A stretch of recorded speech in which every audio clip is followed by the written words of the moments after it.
Good morning, ladies and gentlemen. My name is Adrian Monck. I'm the head of media for the World Economic Forum. Welcome to this opening press conference for the Global Redesign Summit here in Qatar.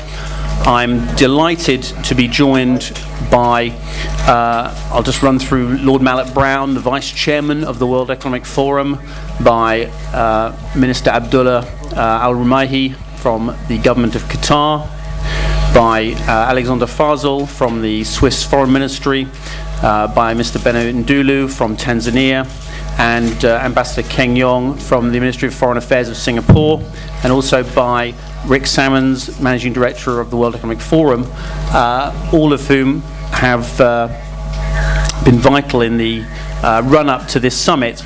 As you probably know from receiving the 600-plus page document, this summit is really the animating moment for a process that's been going on for 18 months, that's involved some 1,500 academics, policymakers, business people, civil society representatives. So it's a very exciting couple of days that we have in store, and I'm going to ask everyone on the panel to give us their expectations of the coming couple of days. I'm going to begin with Lord Malloch-Brown from the forum, sir.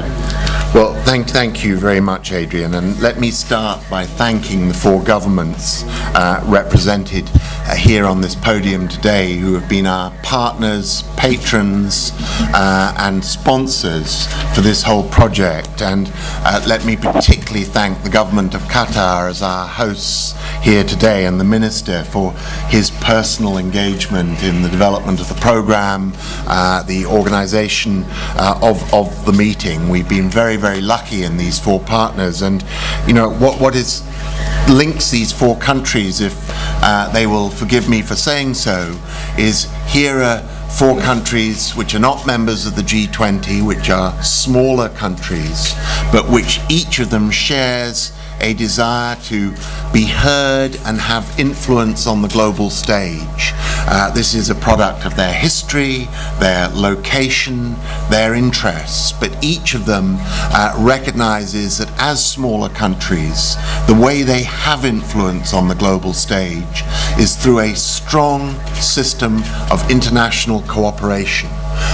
Through strong international governance, where they have an opportunity to make their case, to make their point of view heard.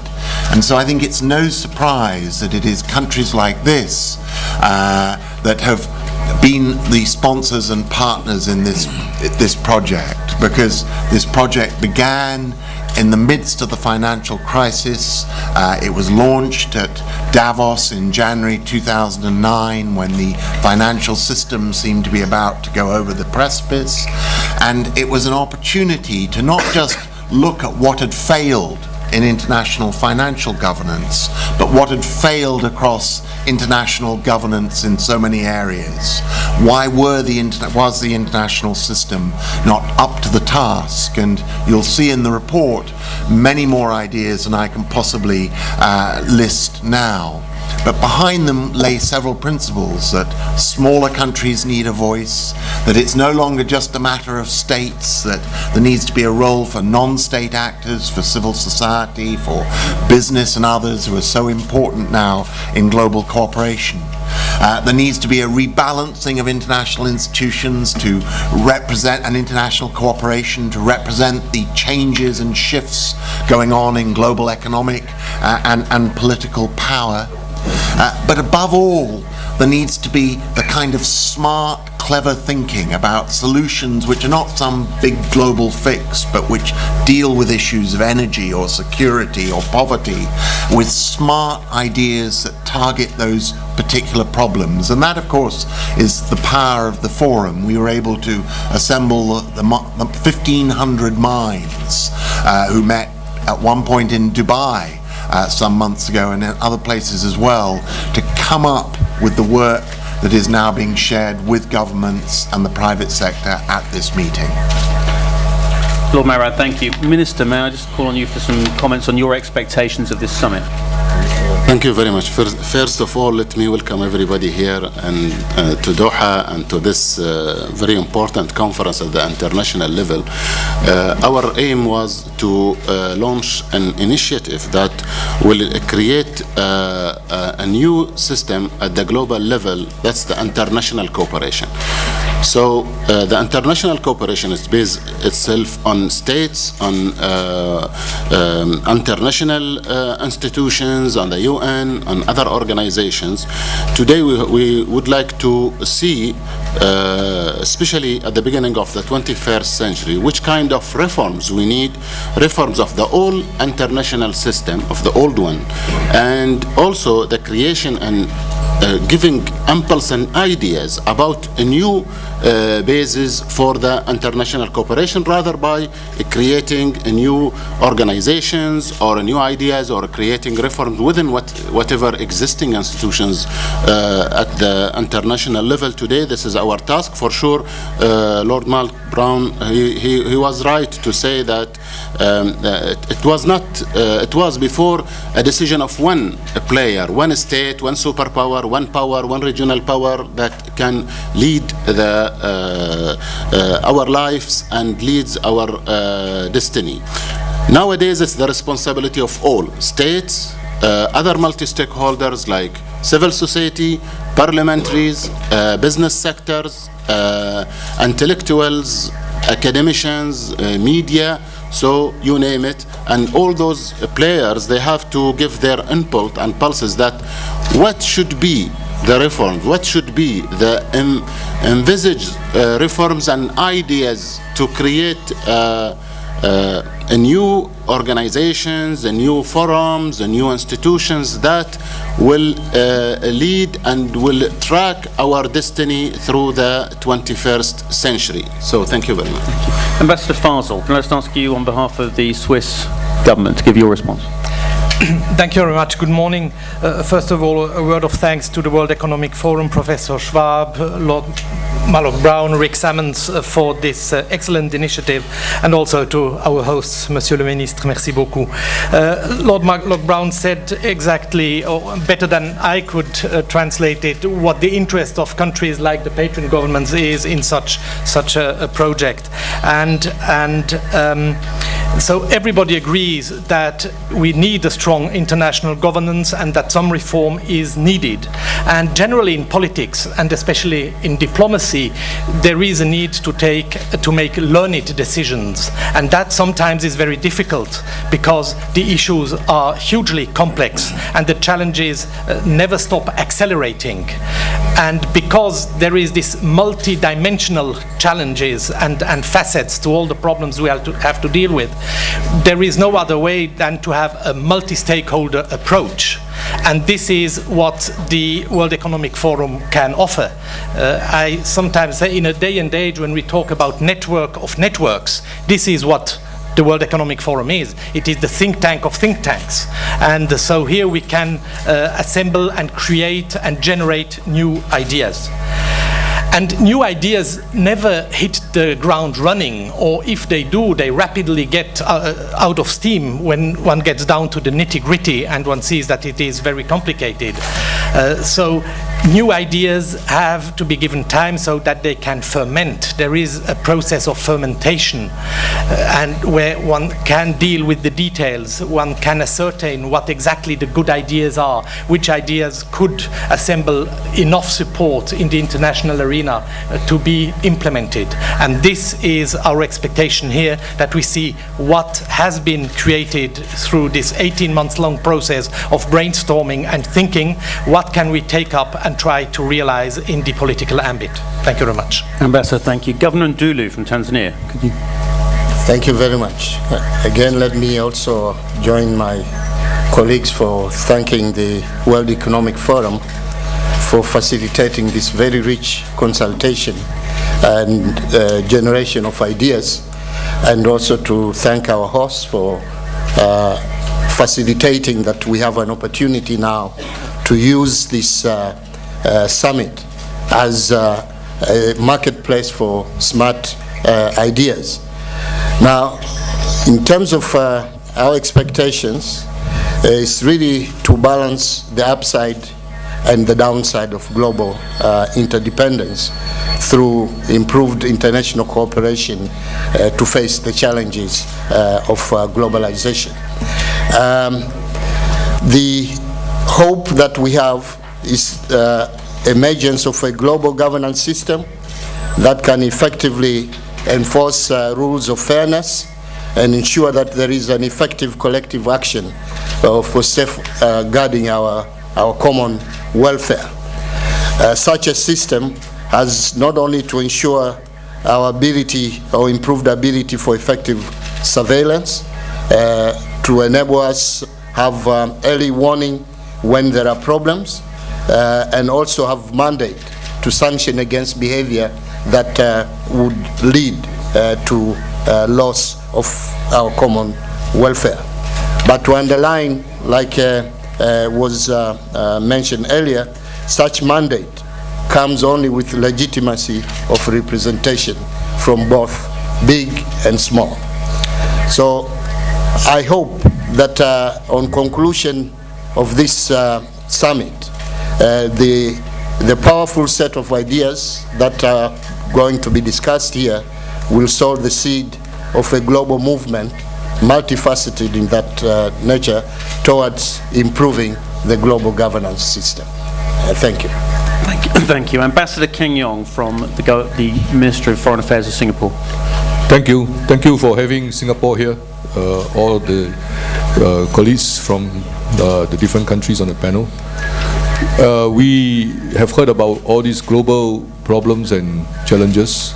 I think the need is to find practical way to deal with these problems and challenges, and we are happy to be able to contribute our part.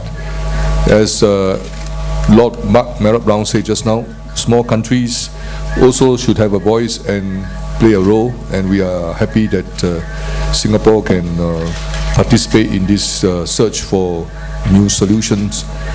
In the search for new solution, we believe that what we have now in the global system, the UN, the IMF, and other international bodies are still very relevant, and we should try to find ways to make better use of these bodies in finding the solution that we want for our global community. And so we feel that the continuing role of the UN and other international organizations, including the WTO, is important. And in this respect, Singapore has organized what we call the 3G Global Governance Group at the UN and at the WEF meetings in Davos to try to find what new things we can bring to the table to encourage the international bodies like the UN and IMF to do more. So we hope that this conference here, this exchange that we have here in Qatar, will contribute to this search for the practical ways to enrich our community effort to find solution. Thank you very much. Okay, I know all our panelists are on a very, very tight schedule this morning, so we'll have to wrap up in just a moment or two, I'm afraid. I'm just going to call very briefly on my colleague Rick Samans, who's really been moving force behind this enormous body of work that's forming the basis for this exciting 36 hours of discussion that's going to kick off very, very shortly. Rick, could you just give us your hopes for this summit? I'm just going to make three quick points to provide a little bit of time possibly for discussion. The first is that you might interpret this body of work as sending a collective message to the international community that includes both states as well as non-state actors that it is time to take much more seriously an effort to renovate the international system, to strengthen some of the cooperative structures that are now a bit out of sync with the challenges we now face.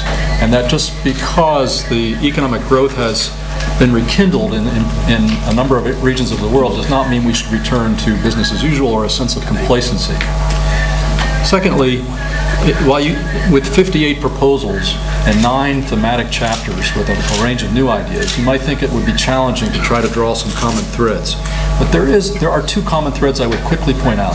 First is that in this much more complex, bottom-up international community where influence is now more widely dispersed among many different countries and among non-state actors, in fact, what we need is not only stronger multilateral, that's to say interstate cooperation, but we need a more structured approach to thinking about the other dimensions of progress that are available that tap the expertise and the capacity that's available in the full range of actors in the international system. So what we need, therefore, moving forward is not just a system of multilateral cooperation, but multidimensional cooperation. And there are a range of proposals on different big problems, including global warming or health or whatnot. The best way to move forward, according to the people involved in this project, is to have a multifaceted or multidimensional attack on the problem across several fronts at once. And the last point I'd leave you with as a common thread from this exercise is that if we are living in a more bottom-up, multifaceted, complex world in which non-state actors have a more significant contribution to make, then it then follows that those very non-state actors, that's to say businesses, university presidents and scholars, religious leaders, NGOs and the like, they need to assume a much more direct and profound sense of responsibility for the underlying health of the international system.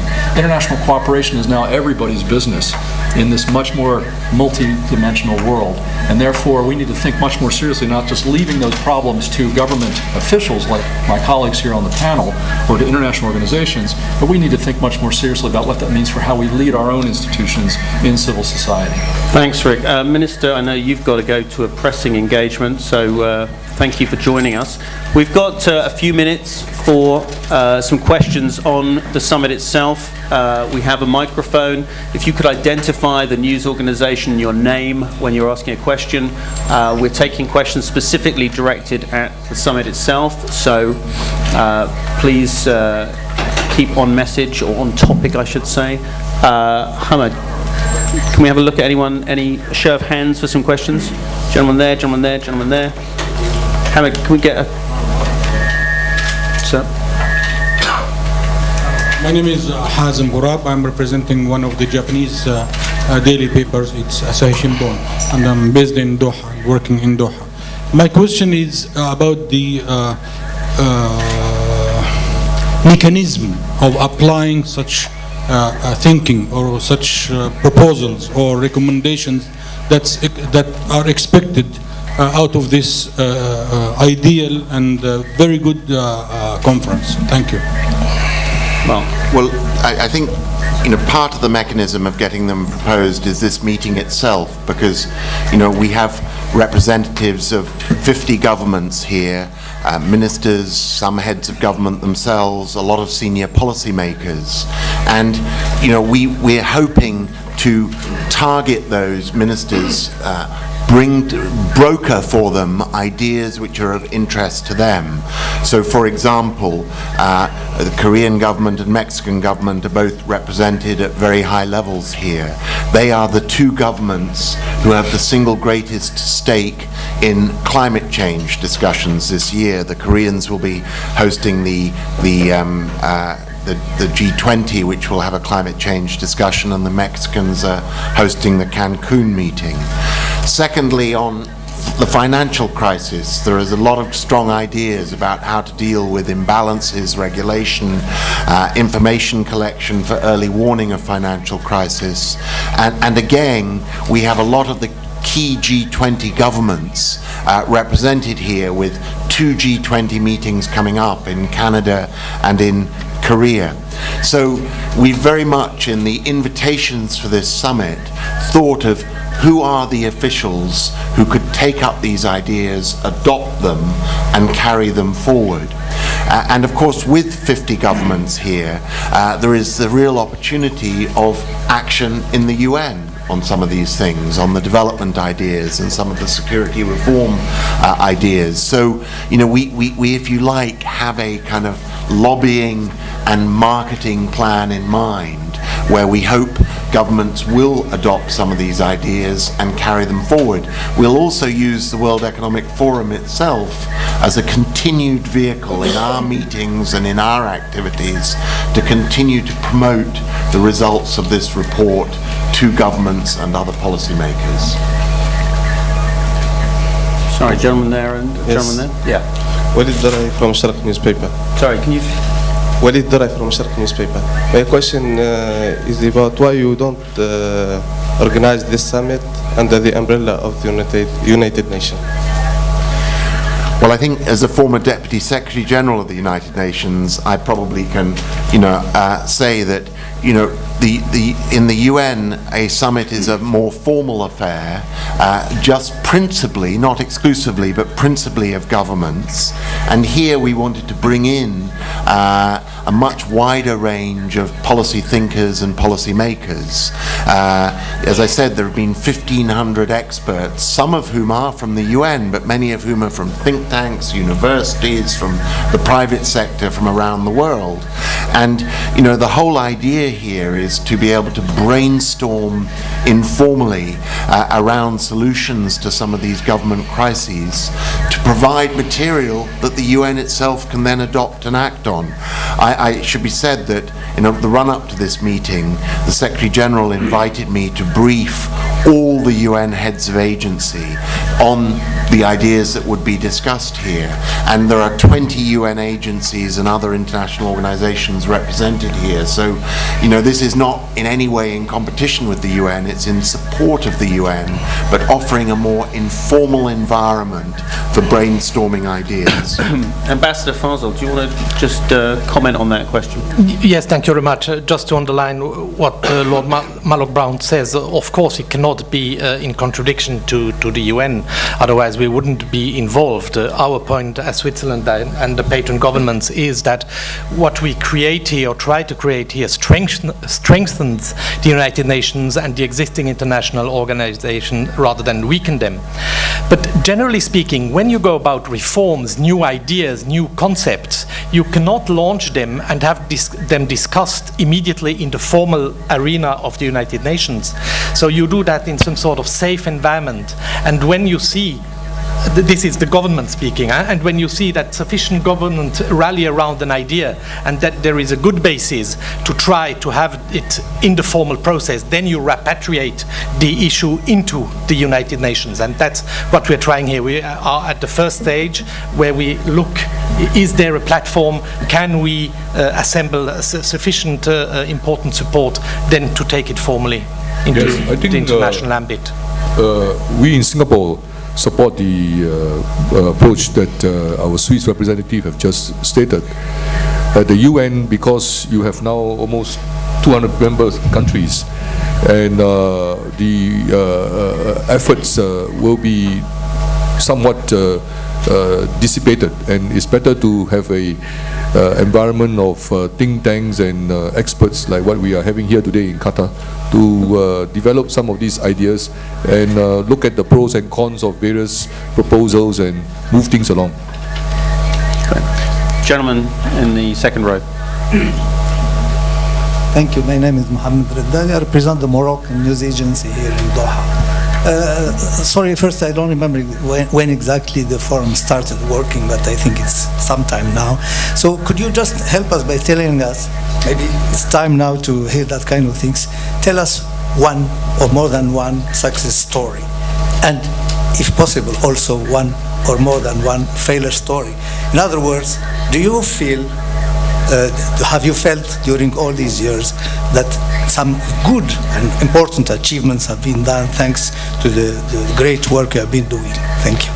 Well, yeah, the Forum is a 40-year-old organization, so to regale you with a 40-year-old history of institutional successes and perhaps contretemps would probably take more time than we have here. But Rick, you can probably give a very brief capsule example of some of the kind of things leading up to this report that have actually, in the low carbon field, for example, have been successful.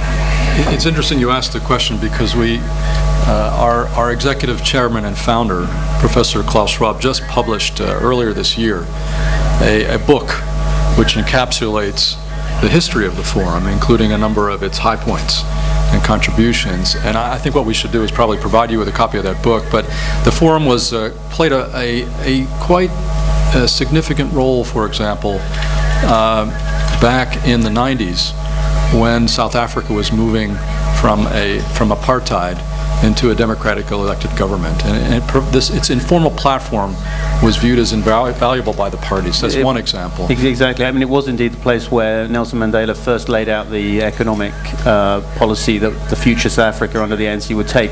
I was just simply thinking in respect of this report itself, an example of some of the previous successful initiatives in low carbon, for example. Yeah, I mean, other examples of the work the Forum has done that set the stage for this initiative in the education arena. There has been for several years a global education initiative which has provided a strategy in which the resources and expertise from the private sector has been blended with international organizations and the national education ministries within countries to try to improve access to schools and most importantly to improve the quality of the curricula. And an important test case of this was in Jordan, where 10,000 schools were equipped with modern curricula that improved the education for I think over 100,000 students, and we can provide you with specific information in that regard. In this report, there's a set of proposals for how to extract from that particular experience as to how one could improve the overall education for all effort by integrating better the various resources available to help countries that have developed national education plans to get universal primary access and to improve secondary school access and quality to be able to achieve those goals better. So there's a history of activity in the Forum that has then contributed to a set of larger recommendations that have been incorporated into this report. I would also say if the Forum is successful, then it's in keeping itself as being not the object of success or failure, but remaining as a platform. We look to the actual issues that we help present and the dialogues we facilitate to be the kind of things by which people judge us. The lady on the front row. Okay, sorry, my apologies. You have it's already doing the rounds. My name is Tariq Sheikh from Raya newspaper and German news agency. It seems to me that a lot of similarities between your forum and the Rio forum. Is it kind of to become nearer to Rio de Janeiro forum? And also it is seems of the agenda of the forum, it's similar like the G77. So what is your targeting from all this? Well, the Forum doesn't have an agenda as an organization. It facilitates dialogue around the agenda, around the global agenda, and around regional industry agendas. It's not an agenda-driven advocacy organization. It exists as a platform to encourage dialogue, and that's really what we're here to talk about today. Lady on the front row.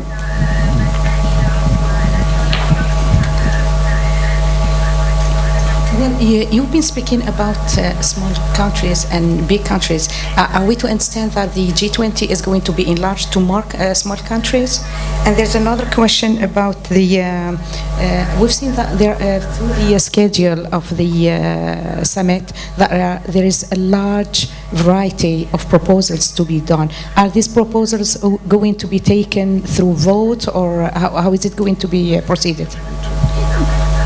Should I take that? I mean, first, just the G20 is not our business whether it's enlarged or not, but as was mentioned by Ambassador Ong, in fact, the Singaporeans, as one of the sponsors of this, have been doing some very interesting work on how the links between the G20 and UN can be improved so that the G20 is not exclusive and represents a broader set of opinion than just that of the big economies, and also that the UN, with its much bigger, more universal membership, is in no way displaced by the G20. So it's more an issue, and the report talks a lot about it, about getting the relationship between the UN and the G20 right, and so it's not so much enlargement, it's about getting the relationship correct. I don't know whether do you want to just add a moment on the proposals themselves, Rick, and how, if you like, they were formulated in this 18-month process? Yes, we posed a challenge to all of our communities to come up with some concrete suggestions for how gaps in international cooperative structures could be filled or otherwise improved. And So there has been a series of discussions running through all of the forum's convenings over the past year, all of our regional summits, our annual meeting in Davos, and a number of other settings. At the same time, at the nucleus of that large global dialogue, there have been a number of what you might think of as task forces. We call them global agenda councils and industry partner initiatives and young global leader task forces. These are basically limited numbers of experts and decision makers who have been working for a year on thinking through, getting agreement among their group on, and then writing up and publishing today, in the report we're issuing today, those ideas. And that has brought us to today, which is the first time these ideas go public. They're published into the public domain, and then we have fashioned this platform as an opportunity to raise them for consideration by government officials, and to enable them an opportunity to provide some suggestions for how they might be refined, and where there are opportunities to actually integrate them into some of the decision-making processes that they're engaged in. And the process will continue throughout the remainder of the year, and indeed until the forum's annual meeting next year, where we have an opportunity to try to educate people about the opportunity for progress along many, many dimensions, these 58 different proposals and 9 sets of nine summary chapters with some additional ideas in them. Ambassador Keng-Yong. Yes, thank you. Another way to look at this initiative that we are having here in Qatar today is that while the G20, while the UN continue with the management of day-to-day problems, we here in this forum have put together the various opinions and thinking of governmental, non-governmental quarters, scholars, organizations, and we are now trying to publicize these ideas to the broader community as they grapple with the day-to-day problem. Now we have put together our thoughts and our ideas, and this is a concrete proposal to bring our search for solutions for global problems forward. So I look at it as this Qatar meeting a chance for all of us who have put together all these ideas to now concretize some of these, bring it to the government, bring it to the bigger international community as represented by the UN, and also hopefully the people in the G20 will also be interested in looking at some of our suggestions and find better solution to some of the challenges and problems that we have. Thank you. And Governor Ndulu, can I just get a perspective from Tanzania on this? Well, I think, again, to join my colleagues, this is almost a conclusion of a thought process, generation of smart ideas without the constraints, the institutional constraints in terms of thinking. And the presentation of these to the wide range of potential actors, some of them governmental, others non-governmental, will, to a large extent, help to push forward our collective effort to improve international cooperation and make the world a much better place to live. Thank you very much. I think we've probably got time for one last question. I'm going to ask the gentleman in the front who hasn't had a chance to ask one yet. Yeah. Thank you. Go ahead. Thank you. Yeah, we can hear you. In fact, we might have time for 2, because I know there's a gentleman just behind you. So. Hello. Yep. I'm Ashif Siddiqui from Pakistani press. How do we compare? Thank you. Thanks. How we compare this forum with the earlier strong Davos summits? Do you think that the strong participation earlier in the Davos, the yearly summits, the same message we can send from this forum also? Thank you. And can I just ask the gentleman behind just to contribute a question? We'll take them both together, because I think this will be our last opportunity. عبد القادر موسى وكالة الأنباء القطرية. هذا المنتدى منتدى غير حكومي وغير رسمي. Excuse us while I put on our translation. Sorry, I can ask also in English. I will ask in English, but sorry for my poor English. Apologies for our poor Mr. Arabic. Musa from Qatar News Agency. I'm asking this, since this forum is ungovernmental forum, who will supply or finance this forum? Who will sustain it with money and financial assistance? And then according to these ideas and what will come out of this forum, is it obligable to anyone to abide by it or to take it? And why other international financial organizations like the United Nations Fund or didn't participate in this forum? Again, sorry for my poor English, and thank you.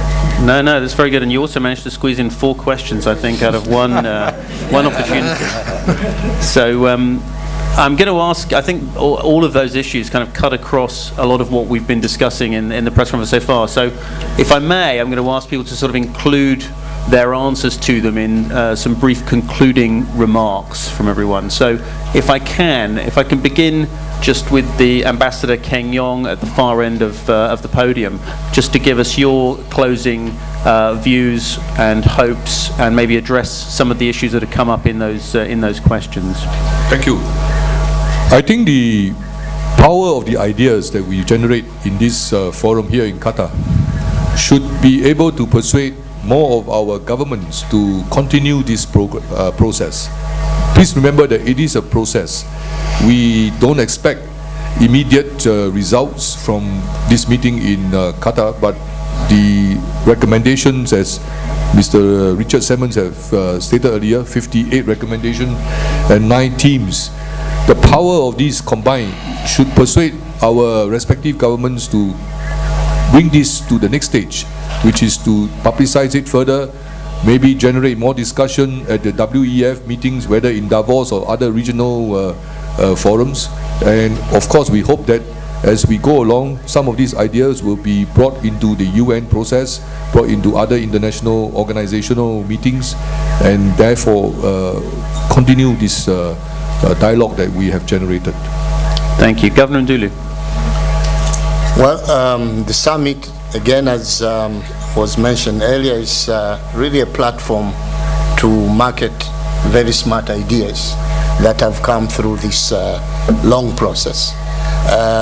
And they are available not only for governments to take forward through various fora, but they're also available for other non-governmental players as they make also an important pressure group for improvement in international cooperation. Thank you. Ambassador Fasel. Thank you. I would like to respond to the question whether what has come out of the process is mandatory to be taken up by the countries who are here, and of course not. Of course not. If you ask governments to commit to something, then they will have an approach which is based on their very own interest and the very own vision they have of a world governance, and this will then be, a closed sort of negotiation. They will know what they want, and they will go straight to this objective, and then they will not be able to take on unorthodox ideas they haven't thought of, or they are not pleased with yet because they haven't thought them through. So this is very much an open process where we are in the process of learning from this multidimensional think tank that was assembled by the WEF. Rick Samans. Maybe just quickly to pick up on one or two of your questions, sir, about the United Nations and why they're not present. In fact, I think about 25 United Nations and other international organizations are here this week in Qatar at this meeting to discuss these ideas. And indeed, during the process over the past year, almost 60 different experts from international organizations, including United Nations agencies, were involved in the task forces that produced these proposals. Indeed, quite a number of the heads of international organizations were involved. So I think this has been a process, as my colleague Lord Malloch-Brown has described, which has been one from the get-go, from the very beginning, that has been framed as an exercise in trying to broaden out the system of international cooperation, to strengthen the UN and other formal institutions, but to supplement that with some innovative thinking about a wider array of mechanisms we can use to advance progress. Finally, on the resourcing question, this is a World Economic Forum summit, and so the Forum is very proud to be the principal institution responsible for assembling it and resourcing it. However, we are also very grateful that we have a generous host in the government of Qatar that has made what we see here possible. They have been extremely gracious hosts in helping us to assemble an extraordinary constellation of actors to have interesting conversations here this week, and we thank the government of Qatar for their generosity. Great. So look, I think it's all been said. I mean, this is done with full involvement of the United Nations, full involvement of G77 members, full participation of G20 members, but its attraction is it's not formal. There is no communique at the end. This is about government officials being able to have the space and time to interact in a reflective way with policy experts to come up with the kind of smart new ideas which are not possible in more formal intergovernmental negotiations, which has to be all about agreeing the communique or the clause of the treaty.